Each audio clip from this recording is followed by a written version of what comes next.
Well, it's wonderful to meet you. Thank you so much for taking a minute after the program. I appreciate it. Yeah, thank you. I'm looking forward to this conversation. Me too. So I always start with COVID, and I've tried to get away from this question, but it always comes back because I think it's still something that we're wrapping our heads around. How did you get through that coronavirus era, and how has it influenced the way that you work and do things today? COVID, like so many others, was really a key transition piece for me. So I was in a private practice at that time, owned my practice. And up to that point, I was predominantly on the testing evaluation side of psychology. So doing autism, ADHD evaluations, things like that. And then when all of a sudden we had these stay at home orders, kids weren't in school, people were all behind a screen, the need for evaluations at that time drastically decreased, but then the need for therapy drastically increased. And so I found myself doing way more therapy than I ever wanted or planned to. But just by happenstance, out of that, I started working with a lot of executives and business owners. And we were talking, how do I lead my team through a global pandemic? Or I'm going through a reorg in the office, but a divorce at home. And so I was like, wow, I really love working with this population. And it merged my love of psychology and an understanding and curiosity of all things people with the business aspect. And so following that, I was like, okay, if I transition into more a coaching consulting role, I'm just going to have a lot more flexibility and ability to show up in a way that feels more authentic to me with this type of clientele and how I'm working with them. You know, my son's on the spectrum. He's 20, and I remember during Okay. that time when we went to telehealth, it was one of the best things ever. Because for parents with special needs kids, I'm sure Mm-hmm. this is mimicked to a lot of them, is that you have to do the whole thing where you have to prep them, you have to load up, you have to drive, and typically the therapists want to see them for a portion of the time because they want to talk to the parents, and then the kids have to figure out what they're going to do. Most of the offices aren't equipped for things, other than the kids having a Yep. digital device, right? And then you Mm-hmm. leave, and it's that whole thing. And I get, especially because I mentioned before we got on about music and it's important to be in person. There's things that you need to do, but I think there's other things too that are very essential that can be a saving grace for people like having telehealth things. Did you find that to be a blessing in disguise? Absolutely. I think out of COVID, a lot of the positives that came out of it were we do have this technology available to us. And there's a lot of laws, especially when you get into the medical field of like practicing across state lines. Like, what state are you licensed in? And we know we have plenty of areas of need. And so we started to see some of those laws start to change just to make it more accessible from a licensing and logistical standpoint from that, and just the practical side that you were speaking to. And so I think that definitely is some of the good that came out of that era. So let's get into the heart and soul of what you do on a daily basis. There's a lot of titles, lots of things going on. I'm going to put you in front of a bunch of kids. They get the truth out of us. They're 12 Yep. years old. You're at a school. It's career day. And one of the kids asks you what you do for a living. How do you answer them? I help business owners and leaders be their best self in all spheres of their life and move past just success and accolades to create lasting legacies. So, what did you want to be when you were a kid? What was your dream career, dream job? Probably something in the art world. I wanted to Okay. be an artist. So, do you paint? I mean, I see a painting behind you. Is that a part of your world? Just very recreationally. It is, Okay. I mean, I don't have any skills to make any sort of living from it, any stretch of the imagination. But I do like writing, painting just for my own leisure. Yes. So I read an article years ago about how they like senior citizens doing watercolors in assisted living centers and different Mm-hmm. facilities. It actually they found will grow back synapses and dendrites in their brain. It's actually an antidote to the possibility of Alzheimer's and memory loss and keeping them vital. And I think Mm-hmm. it's so important, as you can attest to, with helping people through mental things, that being creative can actually rebuild your whole world, so to speak. Absolutely. I believe as humans, we were created to create. Now, that can look a million different ways. That could be data sheets and numbers are totally your jam. But whatever that outlet is, artistically, where we're working different parts of the brain, the problem solving, we know keeping our brain active in those later years, yes, can be a protective factor against dementia and other diseases. And so, it yes, we have the research that shows it helps with stress reduction, just our overall functioning, even problem solving, getting us out of our normal day to day to it's oftentimes when we're doing something else, then we have that aha moment or it helps us approach something from a new way. And so, yeah, that is something I often work on with my executives of like, okay, you love work. I get that, but how are we going to get your brain working in a different way to challenge it, to put down new synapses, things like that?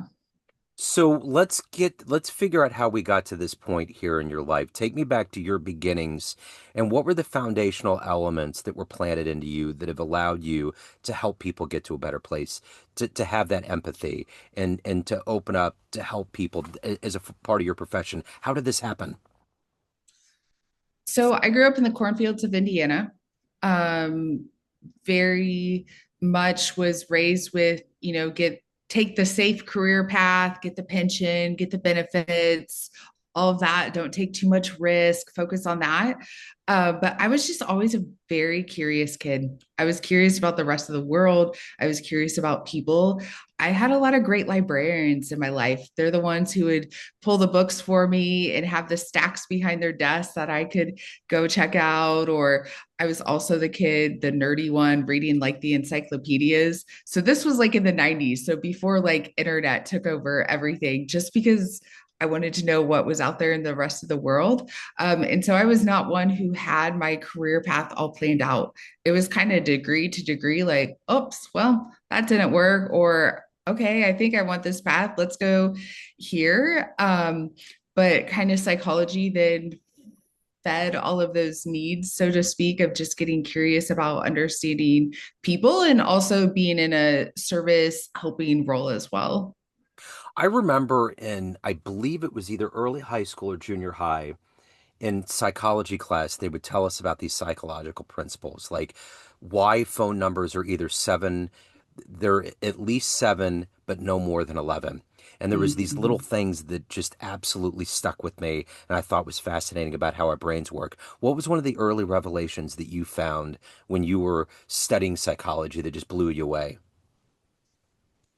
I think starting to understand some of those theories of why we are the way we are, like how our lived experiences influence us, even if you take sibling order. Like there's a lot of that that's in pop psychology, like oldest, middle, youngest, stereotypes about all of those. But yet coming out of a seemingly we had the same parents, we lived through the same time can have incredibly different experiences. And so, what is it about both personality plus environment that shape then the ultimate outcome of who we see or experience? And so, understanding some of those more relational pieces or the expression of our tendency was really one of those early pieces that caught my attention. I think it's fascinating that all of us literally have such different experiences based on the collective of our lives. Like even looking at that painting, like there's a part of me that sees kind of ridges and the possibility of water. It's a nature scene, but for others, it could just be kind of anonymous levels of color that bring levels of emotion. Just with that painting right there. Yeah. Are every single no, I don't think there's going to be two people like a jazz song that are going to interpret that the same way. I totally agree. Yeah. And I think that's what makes it interesting. Yeah. And just, um, I think we need those reminders to get out of our own sphere and our own perception. And we might think we have the right answer, but then someone comes along and just like, whoa, how did you even see that? Yep. How did you interpret that way? Or also in business, you think you're being crystal clear on your communication. You think dotted all the I's, crossed all the T's, and then you have a team member come along and they did not see what you intended at all. And you're like, what? How did that happen? Well, it's just like we talked before we got on here about the possibility of the Bears moving to Indiana. Yeah. How many things on the back end are happening politically, but you almost have to peel back layers of psychology because when they get to that point where they have to make a decision, they have to be very careful about all of the layers of psychology that are going to go into the history of that team, the geography, all of those things. I mean, it's not going to be a simple decision and there's so many layers and I think on the higher level of decisions like that you almost have to have levels of psychology and people that are sensitive to what's really going to hit the people and how it's going to affect populations. Yeah, that's a great example. Even just an owner deciding to move a professional sports team, there's politics, there's logistics, there's power, there's money, there's how is your fan base going to respond? What bridges are you going to burn along the way? Huh? How is the team and players themselves going to respond? Is this going to help or hinder in 1, 5, 10 years down the road? So yeah, no simple answers there. So, who's been kind of a motivating force and inspirational force in your life, in your career, and with finding your place, finding your profession? Who has been that for you? I have a lot of people I could choose from. I think though for me, it's been my grandparents. I was totally blessed, lucky. I had four grandparents that were totally involved in my life from the beginning. I still have one remaining, but had all of them up through my 20s. And so they were just four pillars for me when life felt chaotic or loud or uncertain. They were really my foundation of showing me how to have grit, how to work hard, integrity, relationships, just where your priorities belonged with faith, with family, and were some of my biggest cheerleaders along the way. And so those anchor points then gave me, I guess, the boldness to go take risks, to go try new things, to go travel around the world because I knew where my foundation was at. So, if you could meet one psychologist in the history and the annals of the study of psychology, who would you love to have sat down and hung out with? Oh, um, I guess this is a current one. So this isn't Yeah. going back too far, but Dr. Henry Cloud. Okay. So he's a psychologist, but he's in the business and leadership space. So he started very clinically, has a psychiatric history, being in those medical settings. I also started my career in a hospital setting, but has made the transition then over to the business and leadership.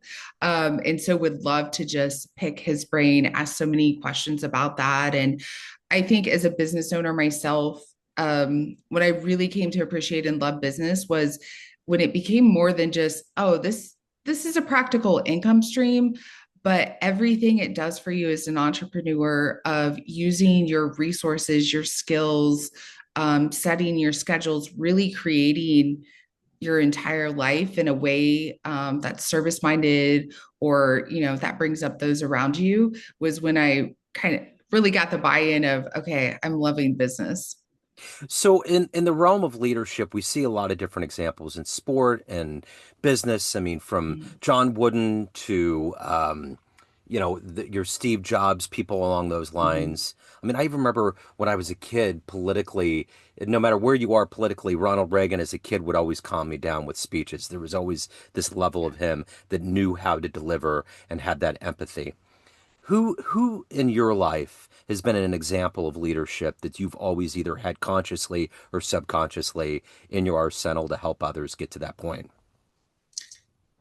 Are we talking like a leader from afar or just It could personally? be both. It could be either or one or the other. Okay. If we stick with this sports metaphor, we'll go Yeah. down that route. Huh? One of the coaches I have a lot of respect for is Nick Saban, so former Alabama coach.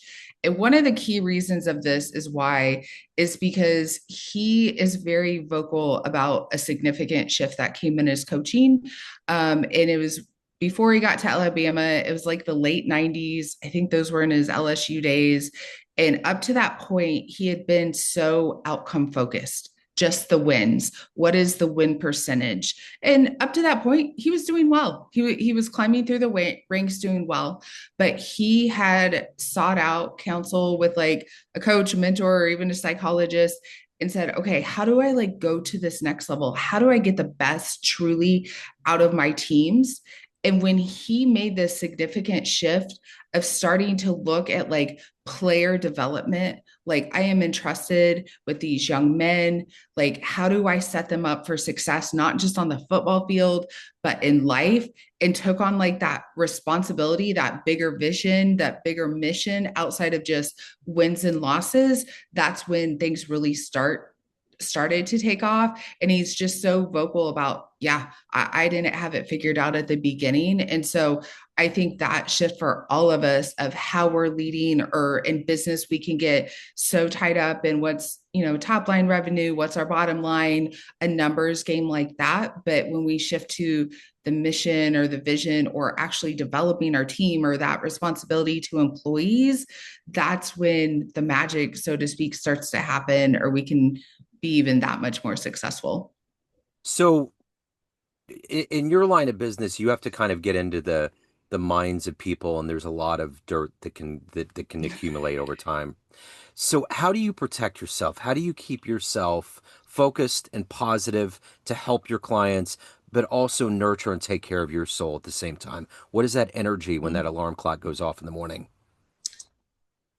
One of the first things we're taught, like in therapy, kind of counseling 101, is if you're working harder than your client, then you're working too hard.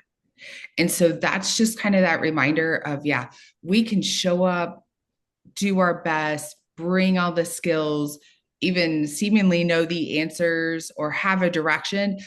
But ultimately, at the end of the day, it's that other person who's got to take the responsibility, who's got to make the changes. Like, we cannot want it for them. I mean, there's been so many clients I've worked with when, man, I just want it for them, or I'm like, can you just get out of your own way? But I need that reminder to step back and say, okay, you can't save them all. They've got to want it for themselves. And so making sure I'm keeping in check of what is my responsibility, who is my responsibility, but then also making sure I'm at my best mentally, emotionally, physically, so that I can show up for all of my clients and the work I'm doing. So if you had a dream tonight and you ran into that 18-year-old version of you, and you walked up and you had a book in your hands, and it was just kind of a big coffee table book, but it was your life so far, and you handed it over and said, "This is how it's all turned out so far." Would that young version of you believe the story? Would they believe it?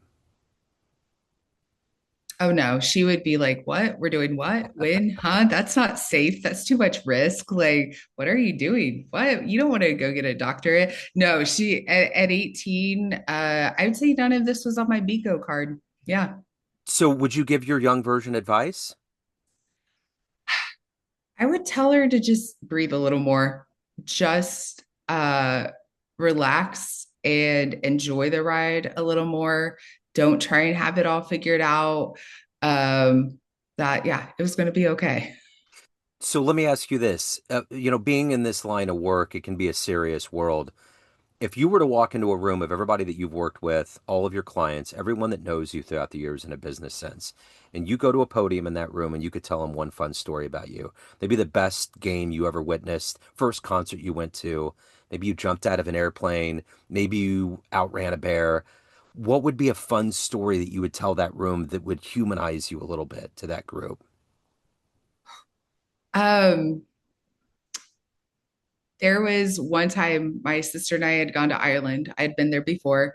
I was so excited to take her back, and we were trying to find this castle. And we had read about it like in the Rick Steves guide because I'm kind of old school. I like, my paper books and such, but also information can get quickly outdated. And for my sister and I, road close signs, kind of just optional suggestions. And so we were on a trek to find this castle. We were on foot and we had been walking and walking, and we saw a couple people. They gave us kind of these occasional directions of, yeah, just keep going. We weren't making progress, so we decided to go off the beaten path, finally see this castle in the distance. And then we get to it and there's a moat around it. We had not planned for the moat. And then we're like, what are we going to do? And my sister's like, well, if we're on the Amazing Race, what would we do? Well, the answer was actually really simple in that point. But this was like March, cold, rainy. We did not want to be wet. So then we kept on going. And then we came to a locked gate.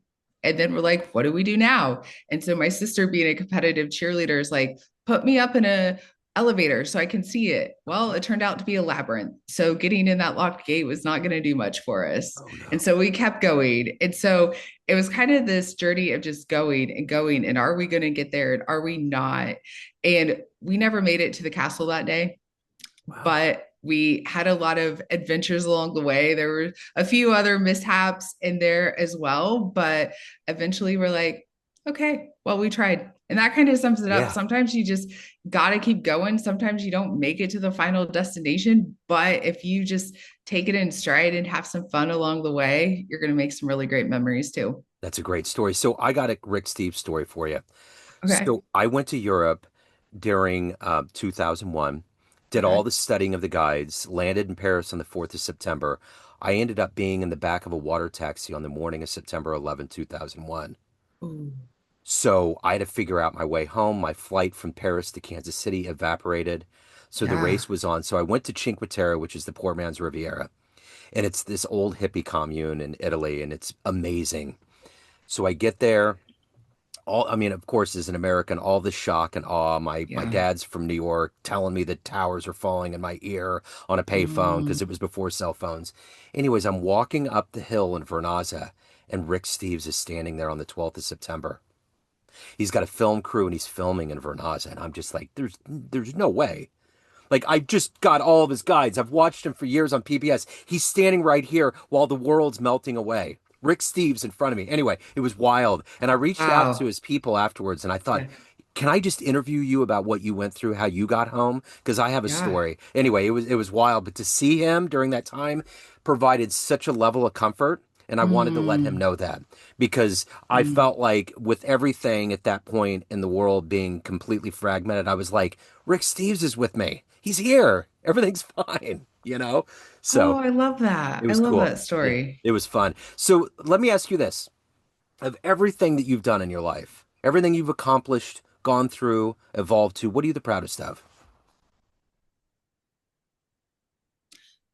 I'd say the impact I've had on people, the intentionality in relationships, both personally and professionally, of if I helped someone see something in a new light, if I challenged their limiting beliefs, if I gave them permission to dream bigger, do more, get outside of their comfort zone, um, if I gave them maybe a little bit of an example of, yeah, what's possible for more, and that wanting more is okay, then that would be the proud stuff. If you could go back into your family history and meet a relative that you never met and spend some time with them that might create a level of psychological relief for your lineage or just provide you comfort, who would you love to have talked to? I'd say a lot of my great grandparents, Yeah, because those are the ones I've heard all the stories about. yeah. And so there was a generation connected to them. And so understanding more so of that going back lineage, the then understanding why my grandparents were the way they were, or my parents were the way they were. And so because of the stories I've heard about them, and the resilience, and predominantly good, but also, some challenging Uh-huh. times too. And so just getting more inside of that generation.